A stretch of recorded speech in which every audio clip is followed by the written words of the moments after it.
Bienvenido de nuevo a este viaje donde lo imposible se hace realidad. En el capítulo 2 conocerás a una mujer que una vez se enfrentó a una sentencia de muerte debido al cáncer. Cuando los médicos ya no tenían nada más que ofrecer y toda esperanza parecía desvanecerse, una última chispa, la fe, volvió a encender milagrosamente la vida en su interior. La señorita Kuhlman, evangelista, ofrece servicios de sanación aquí. Un convertido tira sus muletas. El momento culminante del acto se produjo cuando un hombre con muletas, que afirmó no haber caminado sin ayuda desde 1945, fue instado a deshacerse de sus soportes.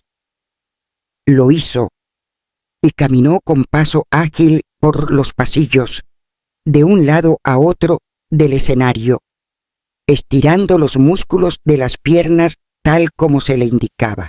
Radiante, la señorita Kuhlman tomó sus muletas en brazos y, más tarde, las arrojó a un lado.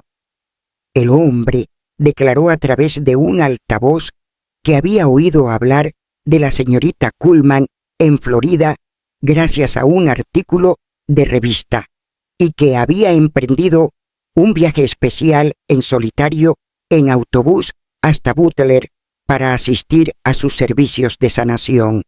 Estas palabras ocuparon la portada del Butler Panic Eagle el 1 de enero de 1951. No se trataba de una historia de segunda mano. Evidentemente, el editor del periódico o uno de sus reporteros se había sentado entre el público del Teatro Penn el día anterior, observando con los ojos bien abiertos la asombrosa manifestación del poder sanador de Dios. Carey Reams, el hombre que arrojó sus muletas, tenía 3 hijos. Solo la mayor, que tenía 4 años cuando él partió a la guerra, creía recordar vagamente cómo era su padre antes de que resultara gravemente herido en Luzón durante la Segunda Guerra Mundial. Los otros 2 hijos menores no tenían ningún recuerdo de haber visto a su padre sin muletas. Hasta donde sabían, siempre había estado paralizado de cintura para abajo y sufría dolores intensos. Escuchaban, asombrados, cómo otros niños contaban que sus padres los llevaban de picnic, de excursión por el bosque o a nadar, y sabían que, por alguna razón que no comprendían, su padre era diferente, con unas piernas que no podían moverse. Él nunca podría llevarlos a ninguna salida. ¿Cómo iba a hacerlo si ni siquiera podía andar? Carey Reams era ingeniero químico en las Fuerzas Armadas durante la Segunda Guerra Mundial. El 1 de enero de 1945, las fuerzas aliadas establecieron una cabeza de playa en Luzón. La unidad de Carey recibió la orden de avanzar hacia Manila y liberar a los hombres que habían sido capturados por los japoneses 4 años antes. Era una misión dura. La unidad desembarcó casualmente en una zona pantanosa.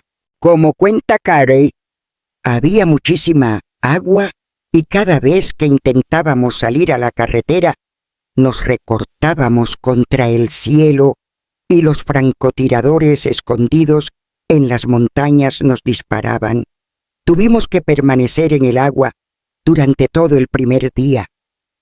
El segundo día comenzó el tifón y parecía que el cielo se abría mientras la lluvia caía sin cesar.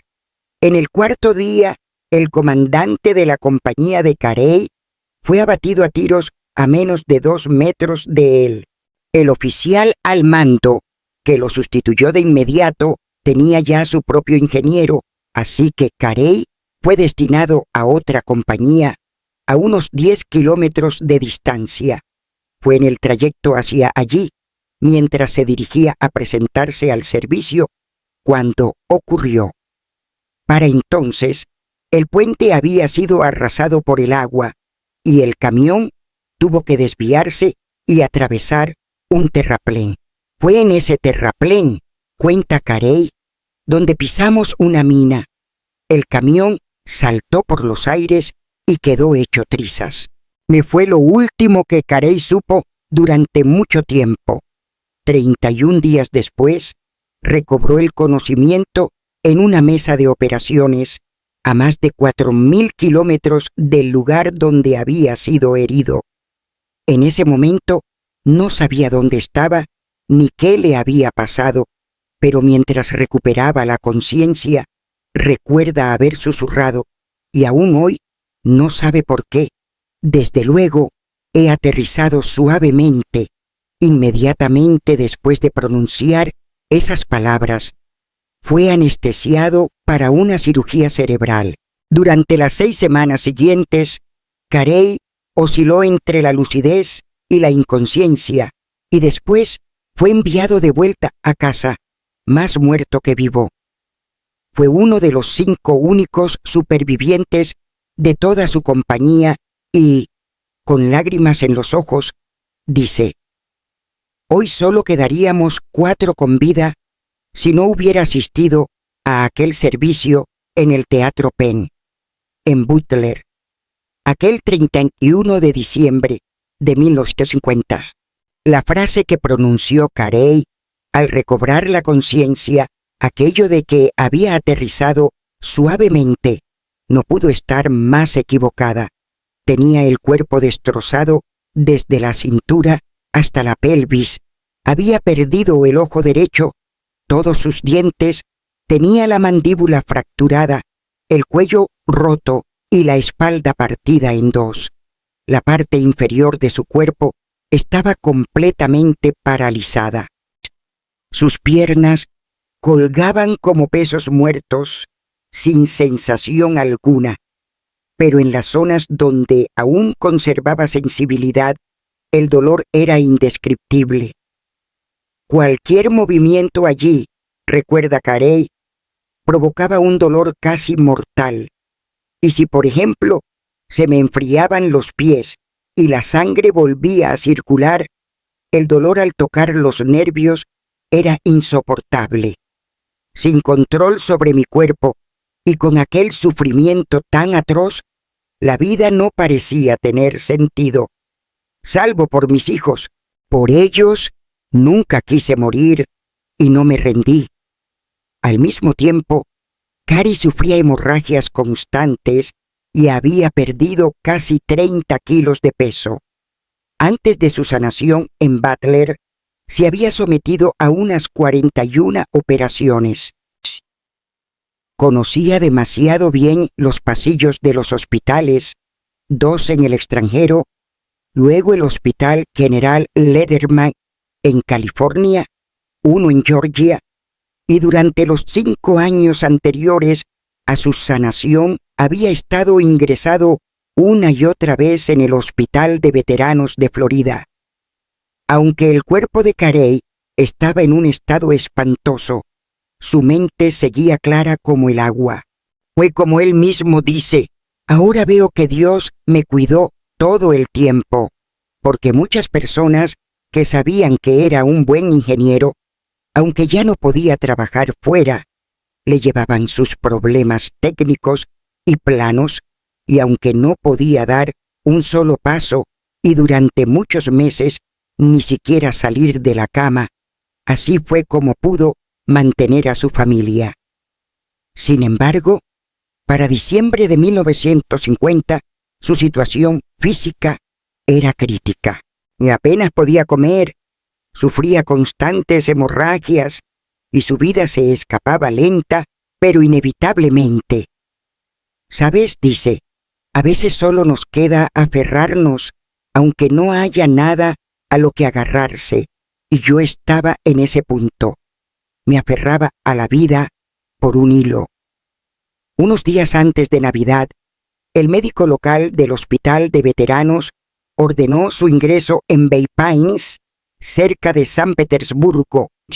Estos médicos del Hospital de Veteranos Son maravillosos, dice Carey, y no tengo palabras suficientes para alabarles ni a los hospitales públicos del gobierno. Te ofrecen lo mejor que la ciencia puede dar, pero esta vez me negué a ir. Recuerdo que le dije, no, doctor, si voy a morir, quiero pasar esta última Navidad con mi familia. Solo faltan unos días para las fiestas. Después de Navidad, haga usted lo que quiera conmigo. Y fue durante esos días, continúa Carey, cuando leí un artículo sobre Kathryn Kuhlman en una revista nacional. Al mismo tiempo, recibí cartas de 3 amigos distintos hablándome de los servicios de sanación en Pittsburgh. Todos me preguntaban por qué no intentaba asistir a uno de ellos. Pittsburgh, Pensilvania, no me parecía tan lejano, porque mi esposa era de allí, y también conocía a Clyde Hill, un conductor de la empresa de taxis Yellow Cab. Me vino a la mente la idea de que tal vez podría alojarme con él si decidía hacer el viaje. Cuanto más lo pensaba, más me daba cuenta de que asistir a un servicio milagroso era mi última y única esperanza. La gran pregunta era, ¿cómo llegar hasta allí? Carey no solo estaba paralizado, sino que además estaba tan débil por la pérdida de sangre causada por las hemorragias que apenas podía mantenerse sentado. No se sentía físicamente capaz de viajar a Pittsburgh bajo ninguna circunstancia. Sabía que si lo intentaba, solo había 2 posibilidades: o moriría antes de poder regresar a Florida, o sanaría. Pero, como él mismo explica, llegué a la conclusión de que Dios no me había mantenido con vida, colgado de un hilo durante tanto tiempo sin razón. Creía de todo corazón que si lograba llegar a Pittsburgh, Él me sanaría. Y cuando estuviera bien, me daría algo que hacer para Él. El jueves 28 de diciembre, muy temprano por la mañana, Carey, completamente solo, subió con gran esfuerzo y dolor a un autobús con destino a Pittsburgh. Aproximadamente 36 horas después, llegó al Carnegie Hall para asistir al servicio de milagros del viernes. Al llegar a las puertas, recibió un golpe devastador. El servicio había terminado 1 hora antes. Jamás imaginó que comenzaba a las 9 de la mañana. Totalmente agotado, al borde del colapso por la debilidad, al punto de que ni siquiera con muletas podía mantenerse en pie, y con un dolor casi insoportable, solo se preguntaba si podría resistir 2 días más, hasta que su amigo, el taxista, le llevara al servicio dominical programado en Butler, Pensilvania. Durante las siguientes 48 horas, solo tuvo un pensamiento en mente: aferrarse a la vida hasta poder llegar a la reunión de Butler. Esta fue su determinación, su fe, que Dios, en su tierna misericordia, le diera fuerzas para vivir lo suficiente como para llegar al Penn Theater en Butler el 31 de diciembre de 1950. Estuvo a punto de no lograrlo. A menos de 24 horas del servicio, sufrió otra hemorragia extraordinariamente grave, que lo dejó tan débil que no pudo levantarse ni caminar sin la ayuda de 2 hombres robustos. Con su apoyo, llegó al Penn Theater, pero al llegar a la puerta, casi perdió toda esperanza. Le dijeron que todas las plazas estaban ocupadas, que no había más sitio dentro. Allí se quedó, aferrado a sus muletas, sostenido por 2 hombres bajo una temperatura gélida, tan cerca y a la vez tan lejos, tan débil que cada minuto se le hacía eterno. justo cuando estaba a punto de abandonar el último hilo de esperanza, una mujer desde dentro, al notar su situación, le ofreció su asiento. «Yo he sido sanada», le dijo. Agradecido más allá de las palabras, entró al teatro, sintió la gloria de Dios al poner un pie dentro. No, no al principio. Sonríe al recordarlo. Tenía tanto dolor al entrar que durante los primeros minutos no podía pensar en otra cosa, pero un poco más tarde llegaría a conocerle como nunca antes lo había hecho. Justo cuando me estaba sentando, recuerda Carey, la señorita Kuhlman comenzó a hablar. Lo primero que dijo fue: «La reunión de esta tarde es para buscar el alma, no para sanación». Si el señor Reeves pensaba que su esperanza ya estaba por los suelos, descubrió entonces que aún podía caer un peldaño más. Allí estaba, medio congelado, tan débil que tenía que usar las muletas como soporte para mantenerse sentado, y escuchó decir que la reunión no era para sanación. En ese momento pensé que estaba muriendo físicamente, dice Carey, pero ahora sé que en realidad estaba muriendo a mí mismo. Fue un sermón maravilloso, continúa recordando, y bendijo a todos menos a mí. Había viajado más de 1000 millas para ser sanado. La reunión estaba por terminar y yo no había recibido la sanidad. Ese día, muchas almas fueron salvadas. Más de 50 hombres respondieron al llamado del altar y se recibieron muchas curaciones asombrosas. Pero Carey Reeves no estaba entre los sanados. Estaba profundamente decepcionado, invadido por una absoluta desesperación. Las notas del último himno acababan de desvanecerse y el teatro estaba tan silencioso que se podía oír caer un alfiler. En palabras de Carey, la señorita Kuhlman levantó la mano para la bendición final, pero no dijo ni una palabra, y mi corazón se hundió. En ese momento, toda esperanza me abandonó. Entonces, muy lentamente, bajó la mano, me miró directamente y, señalándome con el dedo, me dijo: «¿Viene usted de Florida?». Mi esperanza resurgió y respondí: «Sí». Entonces, prosiguió Carey, me pidió que me pusiera de pie. Yo dije: «No puedo». Y ella dijo con firmeza: «En el nombre de Jesús, levántese, mire hacia arriba y camine». Carey intentó levantarse con sus muletas. Los pasillos eran estrechos y él llevaba un abrigo grueso y pesado. Ese día hacía 10 grados bajo cero en Butler, y viniendo de Florida, no estaba acostumbrado a semejante frío.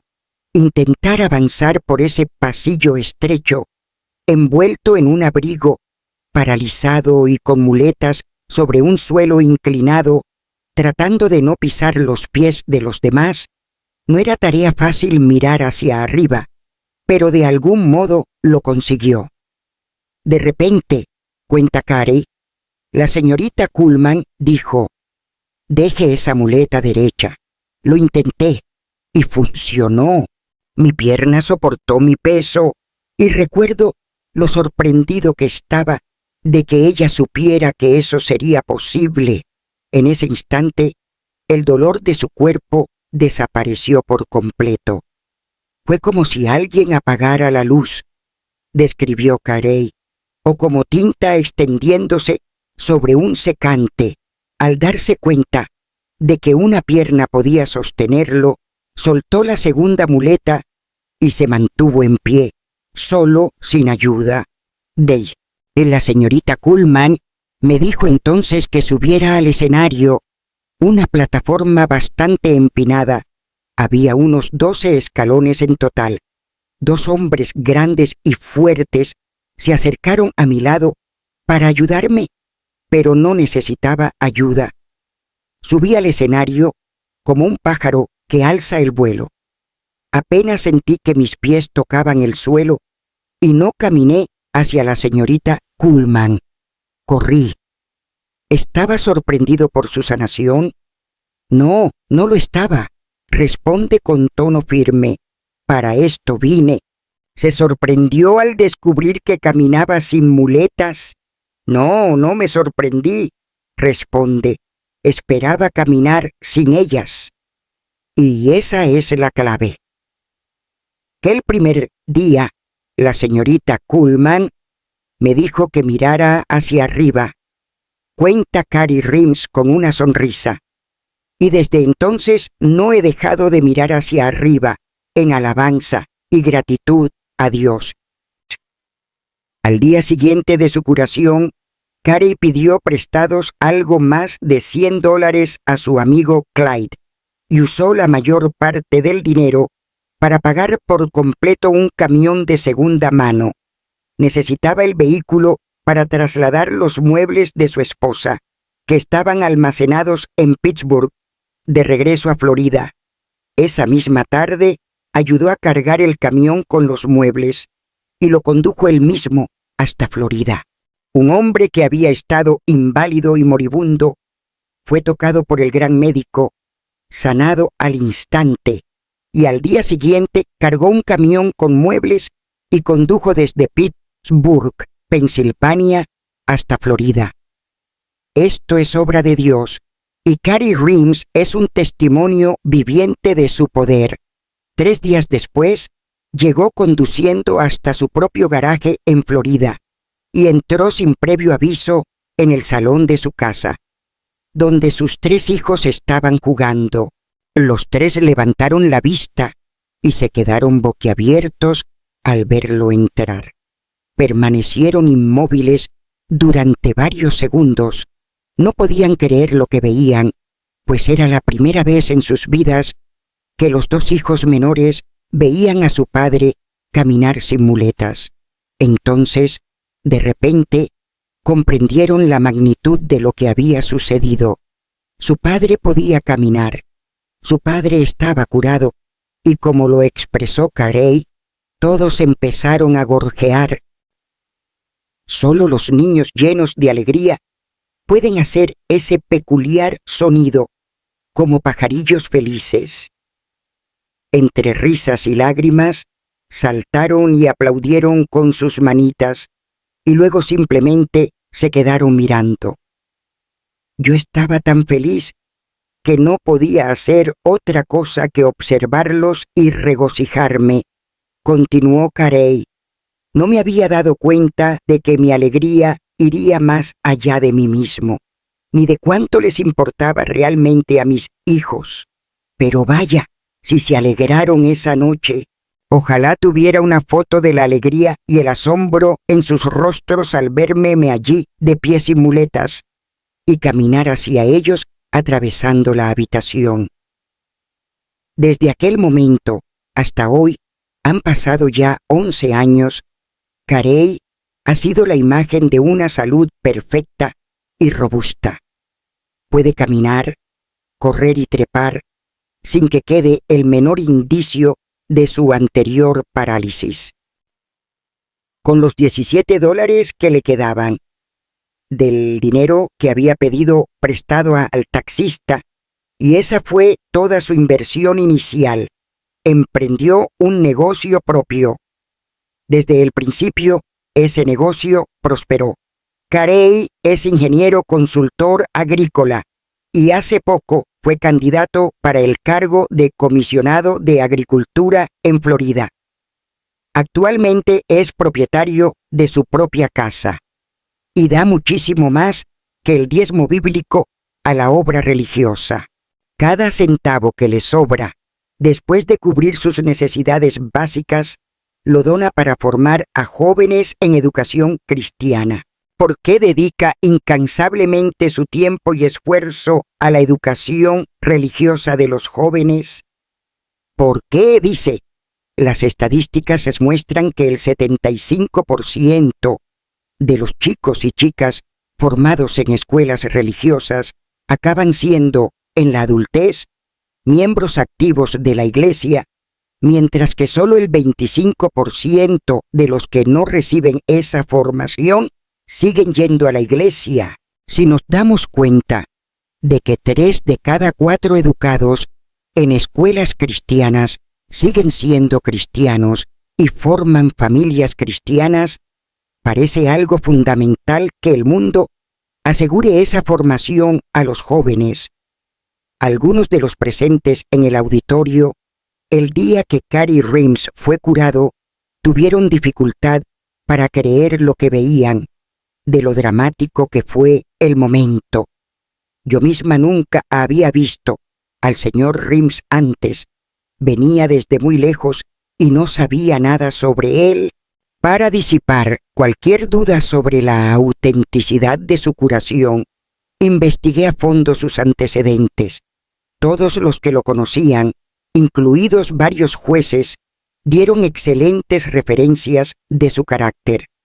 Su condición previa fue confirmada exactamente como él la describía, y sus historiales médicos constan en los hospitales tal y como había declarado. Su sanación es un milagro indiscutible, obra de un Dios todopoderoso y misericordioso. El único hijo varón de Carey Rimes está ahora en el último curso de secundaria. Tiene una hija que estudia para ser enfermera y su pequeña tiene ya 13 años. Estos son los niños que gorjearon aquella tarde de enero hace 11 años. Cada noche hacemos nuestras devociones familiares. Los niños te quieren y nunca te olvidarán. Nunca dejan de hablar de la señorita Kuhlman. Jamás he visto mayor gratitud en el rostro de un hombre que la que expresaba el señor Rimes al pronunciar esas palabras. Le respondí de inmediato lo que creía, que simplemente se debe a que están profundamente agradecidos con Jesús por lo que hizo por su Padre. Le insistí una vez más en que dejara claro a sus hijos que yo no tuve nada que ver con su sanación. Ese tipo de milagros siempre se deben al poder del Espíritu Santo y únicamente a su poder.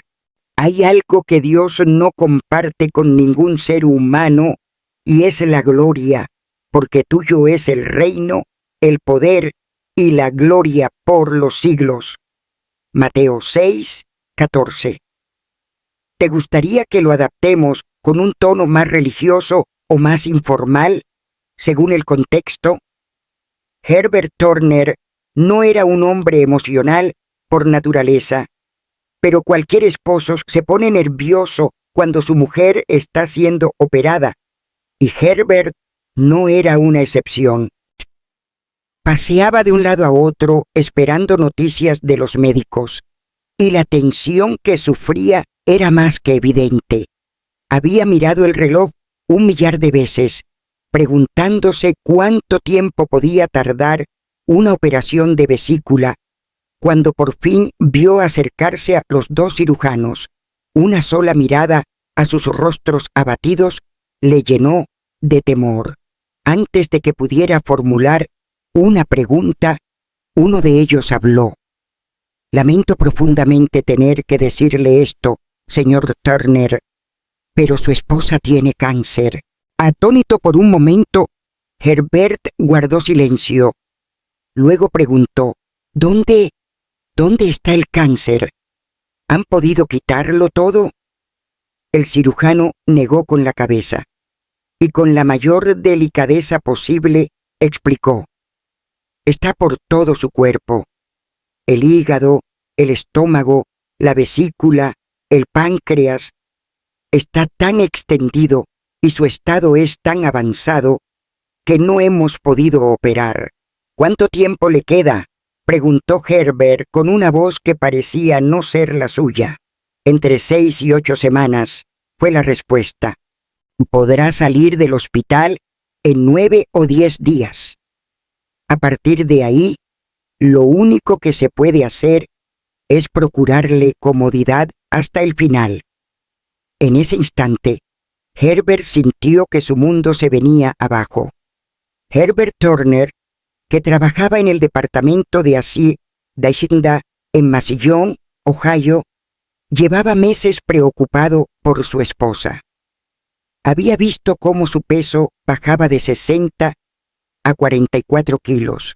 Había presenciado su creciente incapacidad para comer, hasta el punto de no poder retener ni una papilla en el estómago, y también había sido testigo de los ataques de dolor cada vez más frecuentes y casi insoportables. Cuando ella ingresó en el hospital aquel 25 de enero de 1942, no pudo evitar preguntarse si todo se debía a una vesícula defectuosa. Y ahora, el cirujano, uno de los 5 presentes durante la intervención, le confirmaba sus peores temores. Estela, con 49 años, estaba siendo enviada a casa para morir. ¿Van a decirle la verdad?, preguntó Herbert. El médico negó con la cabeza. No le diremos nada de inmediato, dijo. Cuando llegue el informe completo del patólogo, le diremos que tiene un tumor maligno que no hemos podido extirpar por ahora. Cuando le dijeron eso unos días más tarde, la paciente no se dejó engañar ni por un instante. Era plenamente consciente de lo que significaba tener un tumor inoperable. Me sembré que Estela debía regresar a casa el domingo, tras pasar 9 días en el hospital. Era ya muy tarde la noche del miércoles anterior, y Herbert, su hija y su cuñada estaban en casa tras visitar a Estela. Se sentaban en silencio, abrumados por el dolor ante la inminente y aparentemente inevitable muerte de Estela. De repente, la hermana de Estela dijo: ¿y si escribimos una petición de oración a Kathryn Kuhlman? Al ver la expresión de desconcierto de Herbert, su cuñada le explicó que una amiga le había hablado de esos servicios religiosos y emisiones. La medicina ya no puede ayudarla, le recordó a Herbert. Quizá esto sí. Herbert era un habitual asistente a la iglesia, al igual que su esposa, y creía en el poder de la oración, pero ninguno de los dos había oído hablar de la sanación divina. Pensábamos que eso era algo que solo ocurría en tiempos bíblicos, dice. No sabíamos que seguía ocurriendo hoy en día. Mientras escuchaba a su cuñada hablar sobre los servicios milagrosos de los viernes, Herbert exclamó: «Entonces, ¿a qué esperamos? Si enviamos la petición esta noche, llegará a tiempo para el servicio del viernes». Así que escribieron la petición y, a las 3 de la madrugada, Herbert fue hasta la estación de tren para enviarla. Estaba desesperado, dice el señor Turner. Sabía que lo único en lo que podíamos confiar ahora era en Dios. Creía en el poder de la oración. Y si era cierto que Dios aún sana hoy en día, pensé que si toda esa gente creyente en el Carnegie Hall oraba por Estela, tal vez algo ocurriría. Estela no supo. Al salir del hospital, 2 días después del servicio milagroso, que se había enviado una petición de oración por ella. Sin embargo, ahora cree que su sanación comenzó en el hospital al amanecer de aquel domingo, porque en ese momento, en intervalos de 10 minutos y durante 36 horas, sus intestinos comenzaron a moverse. El veneno estaba saliendo de mi cuerpo, afirma. El estado de Estela, después de regresar a casa, parecía seguir exactamente las predicciones de los médicos. Pero su esposo y su hija, y ella misma, tras aprender sobre la sanación divina y comenzar a escuchar las emisiones, se mantuvieron firmes frente a las señales físicas negativas. Tenían una fe inquebrantable en que sería sanada. Pasaba casi todo el tiempo en la cama, demasiado débil y enferma para levantarse salvo en breves momentos. El dolor era insoportable sin dosis generosas de analgésicos que los médicos le habían dado al salir del hospital. «Cuando se te acaben», le dijeron, entregándole un papel, «pídele a tu esposo que te compre este medicamento». Estela no supo hasta mucho después que su hermana y sus 2 sobrinos iban con regularidad a los servicios religiosos para rezar por ella. A ella misma la llevaron por primera vez a un servicio unas 6 semanas después de haber regresado del hospital. Estaba tan enferma en aquel momento que se preguntaba si sobreviviría al viaje a Youngstown. Vomitó durante todo el trayecto y, demasiado débil para caminar, su marido y su yerno prácticamente tuvieron que cargarla por las escaleras del auditorio Stambaugh, pues no pesaba mucho más de 40 kilos. «Sentí la presencia aquella primera vez», dice Estela, «y experimenté el poder». A partir de entonces, cada domingo, sin importar lo enferma que estuviera, hacían el viaje hasta Youngstown. Aunque no se curó de forma instantánea, su estado comenzó a mejorar poco a poco. Durante meses, no había podido ingerir más que unas cucharadas de papilla, pero de regreso a casa, tras el tercer domingo, pidió a su marido que parara a comprar verduras frescas. Él protestó. «No puedes comer algo así». «Sí que puedo», respondió ella. «Sé que puedo». Y esa noche comió un gran plato de verduras sin ningún efecto negativo. La semana siguiente le pidió a su esposo que parasen a cenar en Youngstown. Allí consumió la primera comida que había sido capaz de comer y disfrutar desde que comenzara su enfermedad. No cabía duda de que mejoraba notablemente, aunque el dolor persistía. Una noche a principios de mayo, se le terminaron los medicamentos que le habían dado en el hospital y pidió a su esposo que fuera a la farmacia a por la receta. «Entré en aquella farmacia», contó Herbert, «y de repente sentí como si una voz dijera: Estela, no va a necesitar esas pastillas para el dolor». Me di la vuelta y salí, con la receta todavía en la mano.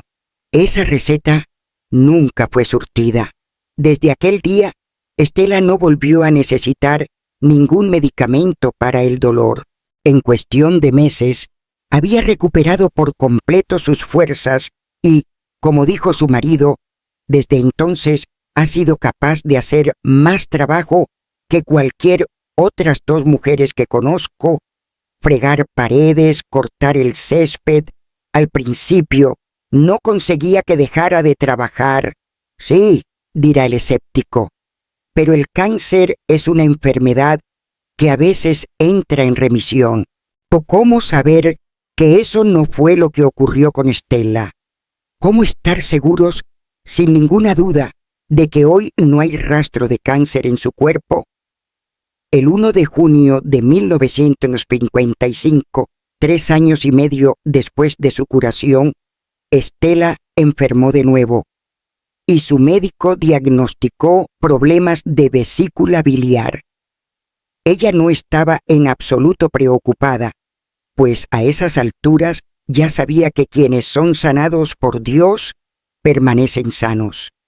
Y su esposo y su hija compartían esa fe. Regresó al mismo hospital, con el mismo equipo de cirujanos que la había tratado antes. Pero esta vez todo fue muy diferente cuando los médicos bajaron del quirófano para darle la noticia a Herbert. Una vez más los vio acercarse, los mismos 2 de antes. Al verles las caras, volvió a presentir lo que venía. Pero esta vez sus rostros no eran sombríos ni desalentados, sino una curiosa mezcla de júbilo y desconcierto. ¿Y bien?, preguntó Herbert. No hay cáncer, fue la respuesta. ¿Cómo explican esto?, preguntó Herbert, ansioso por oír lo que dirían. Solo hay una forma de explicarlo, respondieron. Alguien más alto que nosotros cuidó de su esposa. Where the cancer had been, there was now nothing except scar tissue. Where previously the organs had been damaged, they were now fully restored and in perfect condition. There was no physical sign of active cancer in Stella Turner's body. As before, they had biopsies done in the Massillon City Hospital laboratory to confirm their diagnosis, but in view of the circumstances, this time they also sent sections for examination to Columbus, Ohio. The reports came back negative. Had the original diagnosis been mistaken? No, not one of the doctors claimed this, for 5 surgeons had assisted at the first operation and had seen with their own 2 eyes the condition of Mrs. Turner's body. Some may wonder why she had to have the second operation 3.5 years after her healing of cancer. I believe it was to give proof positive that the cancer was no longer there. Only surgery could give this proof to those who might have doubts. Stella recovered from the gallbladder operation with a rapidity which further amazed her doctors. When she returned to her family physician a month later for a checkup, he put his arm around her and said, "I'm so happy for you. You and your family are a living example to all of us as to what faith can do." The lives of the Turners are very different since Stella's healing. They are closer together as a family than they had ever been before, and each one of them lives close to God. They attend the services as well as their own church regularly. Stella never misses a broadcast, and while for years Herbert could only listen on holidays, he has now retired and they listen together each day on their knees in prayer and with thanksgiving. They read their Bibles daily and witness far and wide to the power of God in their lives. The husband, the wife, the doctors, the preacher lady, not one of us knows what happened or how. We only know that God did it, and this is all we have to know. Oh Jesus, we stand there amazed in your presence. We cannot tell how these things are done. We cannot analyze the workings of the Holy Spirit. We only know that by your power these miracles are wrought. And so long as we live, we shall give you the praise and the honor and the glory. Así hemos sido testigos de otro viaje de sanación que parecía imposible, no solo para el cuerpo, sino también para una fe que hacía tiempo se había enfriado. Pero esto apenas es el comienzo. Los próximos capítulos seguirán revelando milagros que la razón humana no puede explicar. ¿Y tú? ¿Alguna vez has sentido que ya no había esperanza? Quizá esta historia también era para ti. Déjanos un comentario con "Yo también creo en los milagros". Si algo en tu corazón se movió hoy, y si conoces a alguien que necesita escuchar esto, compártelo. A veces, un video puede ser el inicio de un renacer.